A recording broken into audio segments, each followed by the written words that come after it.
It was one of the hottest days of the summer in Florence, Italy. Warm sun beating down, I walked up a path. I wasn't just chasing a destination. I was on a pilgrimage. I was walking in the footsteps of Galileo, the man who redefined the universe and who spent his final years in silence in Arcetri, just outside Florence. Why was Galileo, one of the greatest minds of all time, under house arrest in a quiet villa in Arcetri? Join me on this pilgrimage as we uncover the story behind this mystery. Hike to Galileo's villa. I left my hotel in the center of Florence and typed Galileo's house into my phone. But guess what? In my eagerness to get to Galileo's house, I accidentally picked Via Galileo instead of Villa Galileo from the options that came up. Oops! The route took me past the Museo Galileo, across the Arno River, and up narrow streets.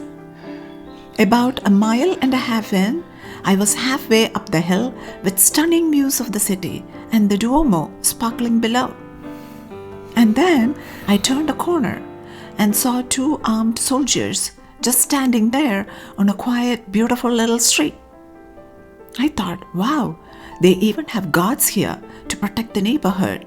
Maybe because Galileo's villa is so historic? A few feet away from the soldiers, I saw a sign on a house wall, Israeli consulate. So maybe that's what they were guarding. I wasn't sure. Anyway, I kept walking, focusing on my mission to reach Galileo's house. Eventually, my phone beeped. You have arrived at your destination. Only one problem. I was standing in front of nothing. No house, no Galileo. I spotted an older couple walking and asked for help. They looked at my phone, smiled and said, you searched for Via Galileo. You need Villa Galileo. They were so kind. They walked with me to a fork in the road and pointed me in the right direction. I kept walking up the curvy road for another 30 minutes. It was getting much warmer. But the breathtaking views? Totally worth it. And then I found it. A simple house with a stone wall. Bust of Galileo on the wall. Quiet, resolute, watching over the hills that once held him captive. This is Villa Galileo, sitting quietly in the Arcetri hills of Florence. A place as poetic as it is historic, where science met silence. I couldn't believe I was standing in front of the very house where Galileo spent his final years under house arrest. But here's the thing, you can't just walk in.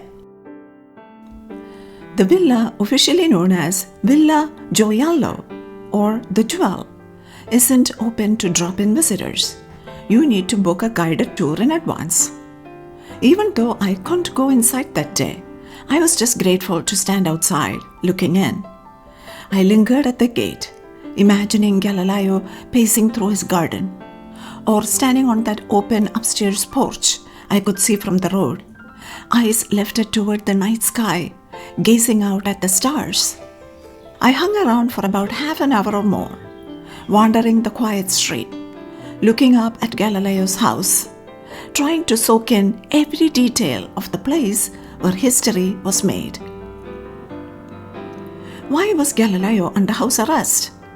Well, in 1633, Galileo got into serious trouble. Not for breaking any laws, but for defending a bold idea, that the Earth moves around the Sun.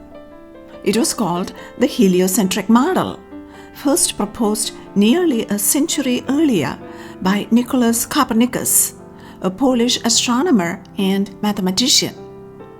But back then, that idea went against what people had believed for centuries, that Earth was stationary and at the center of the universe, based on the teachings of Ptolemy, an ancient Greek astronomer. In 1616, the Catholic Church officially declared Copernicus's heliocentric theory heretical, believing it clashed with certain verses in the Bible. The Church warned Galileo he could study the heliocentric model, but not support or promote it. And for a while, Galileo didn't. But in 1632, he published his famous book, Dialogue Concerning the Two Chief World Systems. It compared the old Earth-centered model with the newer Sun-centered one. The book used three characters: Salviati, who argued for the heliocentric view; Simplicio, who defended the traditional model; Sagredo, a curious observer caught in the middle. Galileo presented it as a neutral discussion. But let's be honest, it was clear which side he was on. The church didn't take it lightly. Galileo was put on trial by the Roman Inquisition in 1633, found guilty of heresy, and forced to publicly say he was wrong. His punishment? Life under house arrest. No more teaching, no more publishing. However, legend says that after he recanted, Galileo stood up, and under his breath he muttered, "Epersi moi," and yet it moves, referring to the earth. They could silence him, but not his conviction founded in science. Why the Arcetri Villa? Galileo's close ties to the powerful and influential Medici family, rulers of Tuscany and generous patrons of art and science, kept him protected even after his trial. Back in 1610, when Galileo discovered 4 of Jupiter's moons, he named them the Medicean stars to honor Cosimo II de' Medici, the Grand Duke of Tuscany and his 3 brothers. It was a smart move, one that helped secure their lasting favor, and earned Galileo the prestigious title Chief Mathematician and Philosopher to the Grand Duke of Tuscany. Even after Galileo's house arrest sentence in 1633, the Medici family didn't abandon him. His title remained, and thanks to the support of Ferdinando II de' Medici, who was Cosimo's son and successor, Galileo was allowed to live at a villa in the peaceful Arcetri Hills, not far from the Medici court, which was the heart of political power and patronage.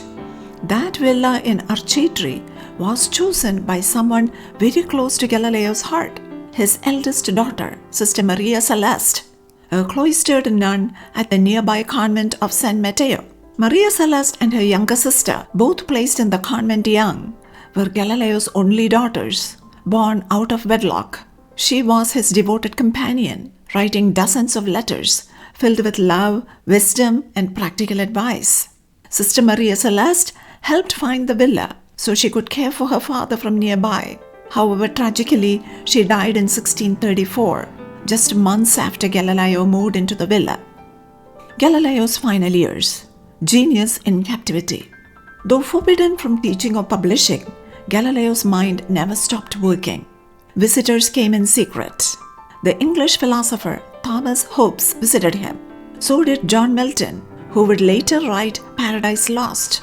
Milton wrote about Galileo as a Tuscan artist in his poetry, a symbol of a free mind held captive. One of the most loyal companions in Galileo's final years was his young student, Vincenzo Viviani. Galileo affectionately called him "my little apprentice." Viviani wasn't just a devoted pupil. He would later become a respected mathematician and a physicist in his own right, serving as court mathematician to the Grand Duke of Tuscany. He also wrote one of the earliest biographies of Galileo, making sure the world would never forget his master's legacy. And then came Evangelista Torricelli, another brilliant mind and devoted student of Galileo. Torricelli would later invent the barometer, the first instrument to measure atmospheric pressure, proving that air has weight, an important breakthrough that helped launch the field of atmospheric science.